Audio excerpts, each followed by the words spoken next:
Hey everyone, I'm Laura Godenik. I'm an astrologer and a therapist, and I'm here to give you the astrology for the weeks of March 10th through the 23rd, 2025. These next couple weeks are huge weeks. We are in eclipse season, and eclipse season is always really big, intense times during the year. They happen twice a year in series of about 2 weeks, and they indicate times of major changes, major endings, and major beginnings. So we will have an eclipse on Friday the 14th at 23 degrees of Virgo. And so these big changes will be happening in the part of your chart that pertains to Virgo. Whatever house that is for you, expect those themes and those topics to undergo changes. So a couple things about this eclipse and about eclipses in general. These changes might not happen at the time of the eclipse. Sometimes it takes months for the changes to take place, and oftentimes they're gradual changes because eclipses happen in a series of signs, 2 signs, over the course of 18 months. So usually they're kind of more gradual changes or shifts. Sometimes they can be really big, huge shifts at the time of the eclipse or around the time of the eclipse. But often and sometimes it can be even more of an internal, spiritual, psychological, emotional shift that you're experiencing. And sometimes it's external events that are majorly changing. This is a south node eclipse. South nodes are about releasing, letting go, endings. And so whatever part of your chart that contains Virgo, those themes, there might be a sense of something shifting in terms of ending, letting go, shedding, doing less of. And in general, Virgo is a sign about the details, about being perfectionistic. Sometimes maybe it might be some of the more negative qualities of Virgo, being perfectionistic and overly critical, but also liking and having the instinct to improve things and be clear and concise and detail oriented. So we might be also going through a phase over the next 18 months of letting go of some of these qualities, whether for good or for bad. You know, sometimes it can be good to let go of things like perfectionism and getting too much into the weeds and kind of over focusing on the small things. But other times, we really need the details, we really need the facts, we really need to look closely at things. So it can be there can be some positives and some potential difficulties with this eclipse, a south node eclipse in Virgo, or with the south node in the sign of Virgo. Okay, so that's happening on Friday the 14th, and on Wednesday the 12th, just 2 days before that, the Sun conjoins with Saturn. And so Saturn is very much so in opposition to this eclipse, or you could even say, well, conjoined with the eclipse, because the Sun is in Pisces and the Moon is in Virgo. That's how eclipses happen. So Saturn is a planet of limits, boundaries, tests, trials, barriers, can represent difficulties. It's also very exacting, very kind of has similar qualities to the sign of Virgo. It's very perfectionistic, very getting it, all about getting things right. So first of all, Wednesday the 12th and a couple days before and after, there might be this feeling of limits, barriers, boundaries, maybe receiving feedback, maybe feeling like you need to work really hard on something, thinking about the long haul, thinking about what's sustainable. Can feel maybe a little bit heavier or more serious, the energy of the day and the day before and after. And with Saturn sitting in opposition with this eclipse in Virgo, it can feel like we are really shedding something, really letting go. Like there's maybe a big cosmic no in the sky of like, okay, no, we're not going in this direction. There's a big block here where we have to go in this direction. It could also indicate, thinking about having to think about the long term and think about the tiny detailed steps you have to take to achieve something great. Saturn is a planet about achievement and accomplishment, but also that which you can accomplish through slow, detailed work. So that is Wednesday the 12th, Sun conjunct Saturn. We're kind of moving backwards, working backwards. The biggest thing was the eclipse that I really wanted to mention first. Tuesday the 11th, so this is tomorrow, March 11th, Mercury conjoins Venus, who just recently stationed retrograde in the sign of Aries. Mercury is planet of the mind, communications, how we talk and communicate. Venus is sweetness, love, relationships, connection, harmony. So a couple things, because Venus is retrograde, right?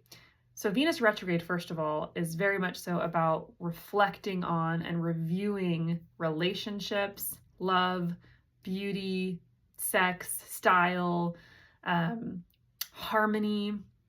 How do we get along, right? So in Venus retrogrades, we're automatically reviewing Venus themes for 40 days, as that's the time frame that Venus appears to be moving backwards in the sky. And then when Mercury comes and conjoins a Venus retrograde, it brings a voice to these themes, more maybe awareness or conversations around these themes. So you might notice yourself thinking about, reflecting on, talking about, these themes that you're reflecting on. Additionally, this is happening in Aries. Aries is ruled by Mars, god of war, conflict, aggression. Venus in Aries is not a shy Venus. Venus in Aries is about standing up boldly, fighting, protecting Venus themes, right? So what are Venus themes? Once again, women, love, relationships, sex. So this could, look like,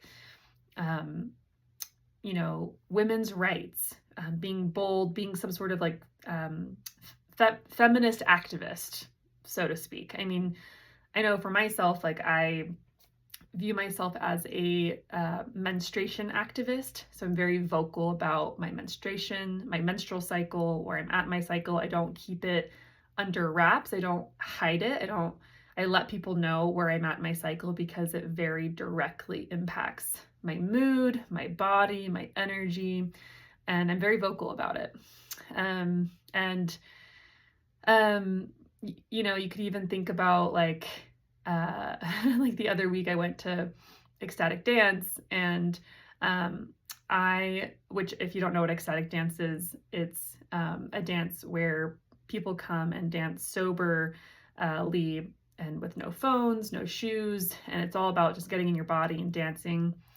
And there are men who can take off their shirt and it's no big deal, but women's bodies are automatically sexualized, so women can't take off their shirts because they have breasts, which are automatically viewed in our culture as sexual, which I think is bullshit.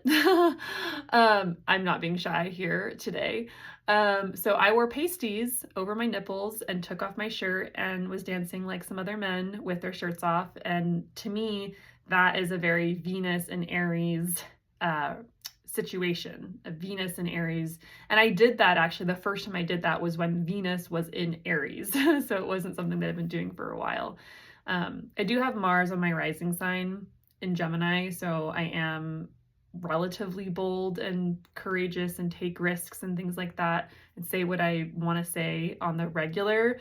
But this particular theme didn't really emerge for me until Venus entered the sign of Aries. So anyway, Venus retrograde in Aries is about activism, taking bold steps towards protecting, defending women's rights, maybe LGBTQ plus issues, etc.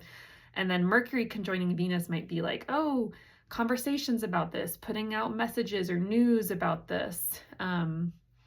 Maybe even a day where you're talking out disagreements and where you're trying to find the peace. So really good day for art, poetry, songwriting, sweet exchanges, hanging out with your besties, really sweet time. Okay, and then on the 15th, so next Saturday, the 15th of March, Mercury stations retrograde in Aries. So then we're going to have Mercury and Venus retrograding in the sign of Aries. They'll both retrograde back into Pisces, which will be a totally different vibe. But for now, they will be retrograding together in Aries, a sign once again about war, conflict, fighting, standing up for something, which can be either positive or negative. And we are also reviewing something in our Aries house in our personal birth chart. So whatever theme that is for you.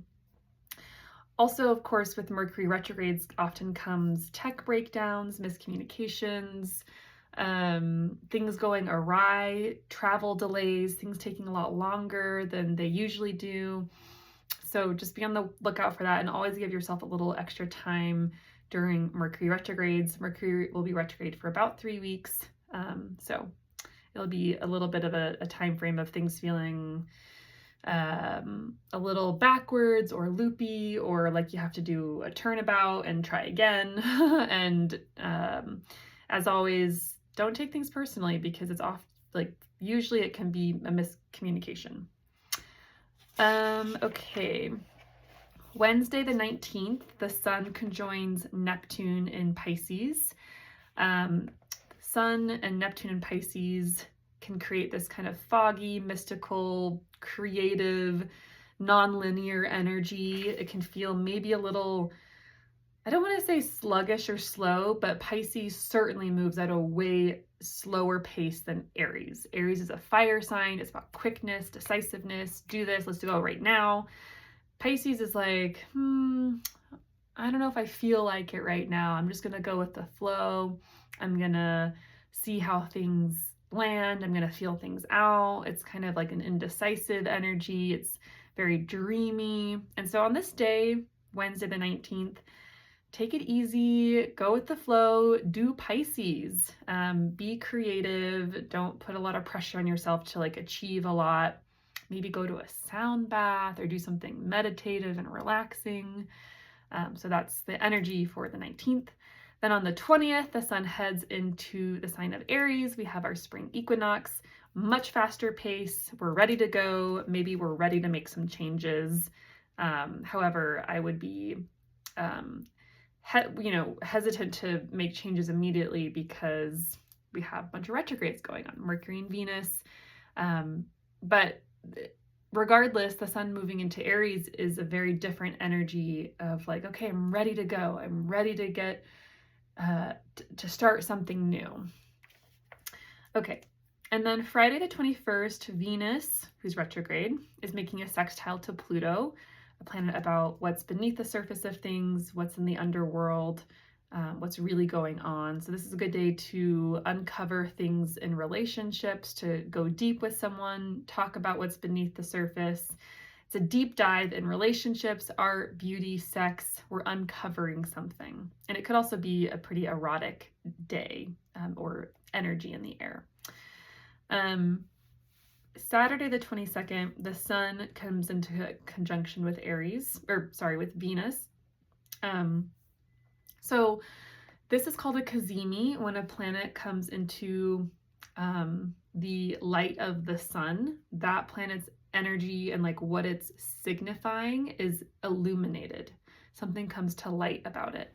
So we are gaining knowledge, some sort of insight, aha moment around what this Venus retrograde might be about for us. We might get some really pertinent information about relationships, love, justice, around those, feminine or LGBTQ plus issues, sexuality. It might just be kind of I realize what I've been kind of trying to get at or understand. And then Sunday the 23rd, the Sun makes a sextile to Pluto, so kind of similar themes that I just mentioned with Venus sextiling Pluto. It's all happening around the same time, so we're diving deep into something, probably something related to this Venus retrograde. And in general, Sun sextile Pluto, there's kind of a desire to go deeper with people in conversations and connections to get to the bottom of something. So that is the astrology for the next couple weeks. Really big energy, lots going on. March is a huge month of changes and lots of astrological activity. By the end of the month, we're going to have Neptune changing signs, moving into Aries. So like the Aries part of your chart is like being super lit up and highlighted. So pay attention to where that is happening for you. And if you're interested in how all this astrology is impacting you personally, please reach out. I'm available for consultations. Otherwise, I'll see you in the next couple of weeks. Take care.